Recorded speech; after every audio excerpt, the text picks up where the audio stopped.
La sociedad uruguaya es vista generalmente como pacata y convencional, una sociedad que encuentra cierto placer en seguir las rutinas y los comportamientos admitidos.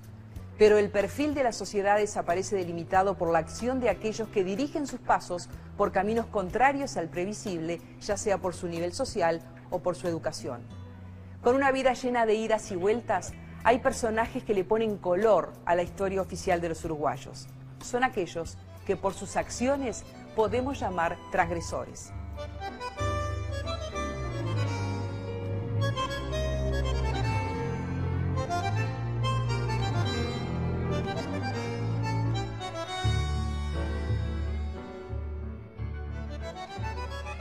Hay gente que es muy conocida por su obra y hay gente que teniendo una obra importante, sin embargo, es más conocida por su vida, lo cual de alguna manera puede resultar injusto cuando no es lo que esa persona busca.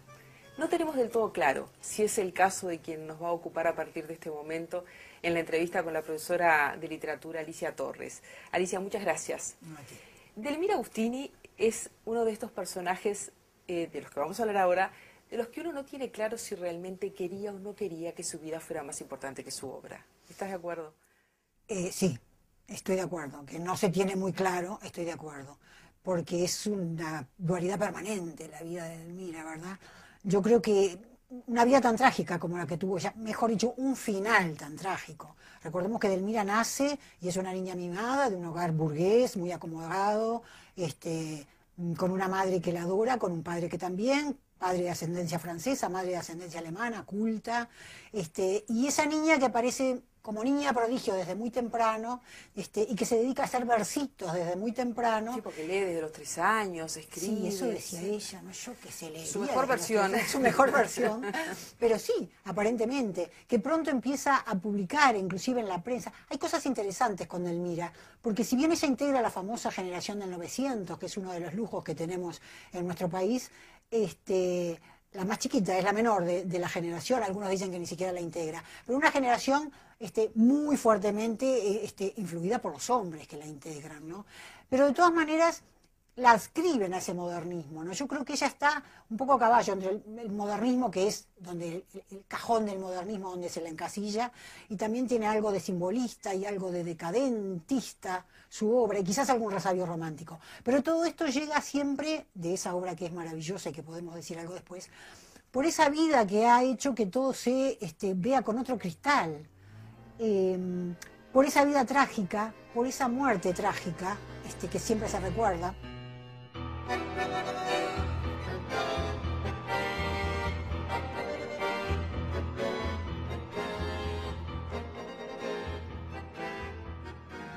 Estuvo 5 años ennoviada con Enrique Jobreyes, el rematador, como le decían, un poco para poner distancia entre la vida de ella, de la poeta, o de la poetisa, como se decía, y la de un hombre sin ninguna apetencia cultural. Sin mayores inquietudes intelectuales. Sin mayores inquietudes, sin inquietudes, diría yo, intelectuales, sin inquietudes. ¿verdad?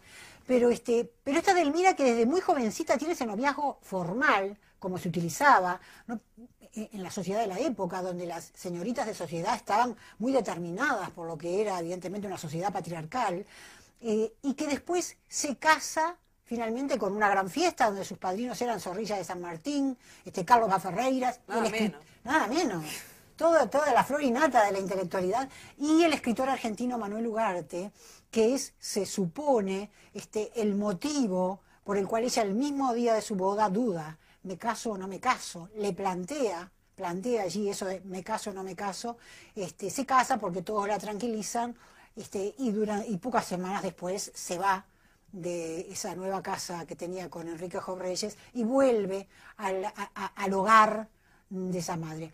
Una jovencita, porque cuando la mata Jobreyes con 2 disparos en la cabeza y después se mata a él, suicidio pactado, como se duda, asesinato, bueno, todo eso queda en el orden de la especulación, ¿verdad? Y del mito.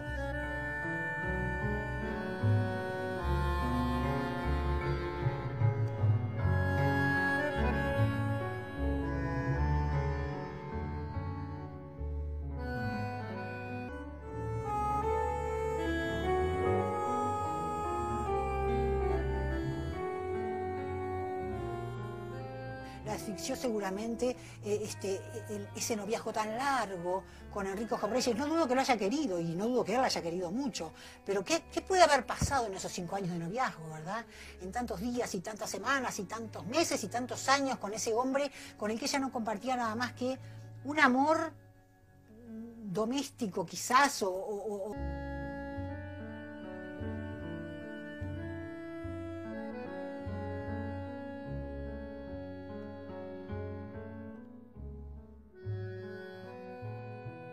yo creo que lo de Edelmira, que como vos decís, sí, ella armonizaba con lo que se esperaba de la mitad de sociedad. Hasta cierto punto hay un ejemplo muy que se conoce poco, han hablado de él un par de investigadores, y es su experiencia en el teatro. Cuando el teatro, la actriz y la cantante estaban un poco relacionados con la idea de la femme fatale, y era algo como impensado para las señoritas de su edad. Y sin embargo ella participa en una obra en el Teatro Urquiza, donde iban a ser todas señoritas de sociedad, vigiladas por sus madres detrás de bambalinas, y termina siendo, no se sabe por qué, la única mujer y todos los otros son hombres, y eso era una gran transgresión, por más que fuera por los damnificados de un terremoto que había habido en Chile y todo lo demás. Y hay otras cosas de Edelmira que son un poco extrañas. Ella, con Enrique Reyes, si bien tiene toda esa relación pactada socialmente, le escribe cartitas secretas que manda con infinita cantidad de mensajeros, donde habla de otras cosas, de encuentros secretos. Hubo que debatirse entre esa sociedad que le exigía una cosa y que ella aceptaba y el despertar de esa mujer, que yo creo que era muy consciente del lugar que tenía como escritora.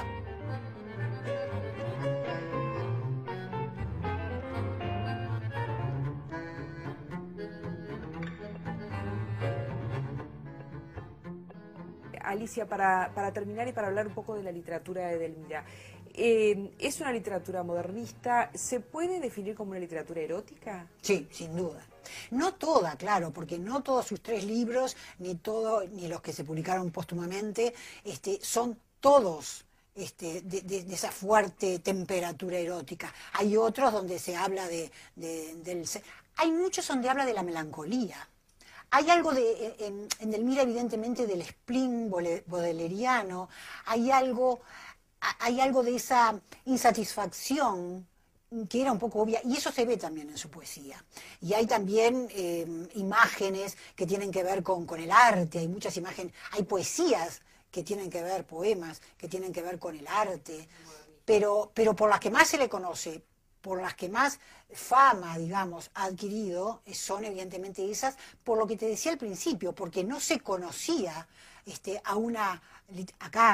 una literatura femenina que se expresara como sujeto deseante y no como objeto del deseo de los hombres, que era lo que siempre había sucedido, inclusive entre sus pares. Yo creo que esto es importante decirlo. Se apropió del lenguaje modernista de todos sus compañeros, y de los escritores desde Darío para abajo de América Latina, y trató con la imaginería y con la pirotecnia de los códigos modernistas, escribir desde el deseo femenino, que era algo que no se había hecho. O sea, una cosa era que las mujeres siguieran escribiendo como seguía la mayoría, desde el espejo del lenguaje del hombre. O sea, utilizar el mismo lenguaje y los mismos modelos masculinos, y ser desde ellas el ángel del hogar, la bella damita, y otra cosa es darle vuelta a todo ese imaginario y a las mismas palabras, porque ella usa sátiro y usa vampiro y usa princesas y usa hadas, para hablar con una fuerza que acá nunca se había visto y con una cosa descarnada que tampoco se había visto de su sexualidad y del deseo femenino, que yo creo que no fue interpretado ni fue entendido por la mayoría de los que estaban allí, que la venían admirando desde que aparecía en las revistas literarias de la época, en La Alborada, en Rojo y Negro, en La Petite Revue, donde ella escribe. Como le dice el mismo Zunfeld en determinado momento, yo creo, cuando vi su primer libro, el libro blanco, yo creo que ella no puede haber entendido nunca de qué estaba hablando. Que es una forma de infantilizarla, claro. De invisibilizarla, de decir, ella no es capaz. Escribió sin darse cuenta. Escribió sin darse cuenta, llevada por todo ese lenguaje maravilloso que sí maneja como nadie. Ella tenía además muchísimos admiradores. Bueno, Darío, Rubén Darío, con quien tuvo una relación de amistad, sí. Estaba muy fascinado. Sí, sí, que no había ninguna mujer que hubiera escrito como ella escribía, ¿no?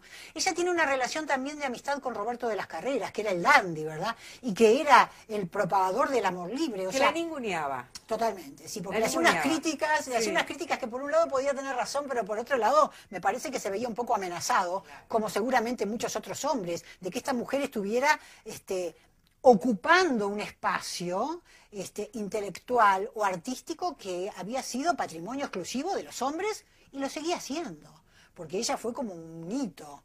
Está también Alfonsina Storni, está Gabriela Mistral, está la misma Juana K. Hay otras mujeres que están escribiendo en ese momento, por supuesto, pero ella como que arranca de una tradición que también se relaciona con la literatura escrita por los hombres. No hay que, me parece, recortarla tanto, aunque evidentemente su literatura aún hoy es, digo aún hoy porque estamos en el siglo XXI, casi cumpliéndose 100 años de su asesinato, y aún hoy es difícil encontrar en una poeta que está escribiendo ahora la temperatura erótica que alcanzan algunos poemas de Edelmira. Absolutamente llenos de metáforas y alegorías, pero que son cristalinos dentro de su misterio para decir lo que esa mujer estaba sintiendo, deseando y construyendo, porque creo que ella sabía que algunos la interpretarían y otros la interpretarían después. Yo creo que sí. Muchas gracias, Alicia Torres.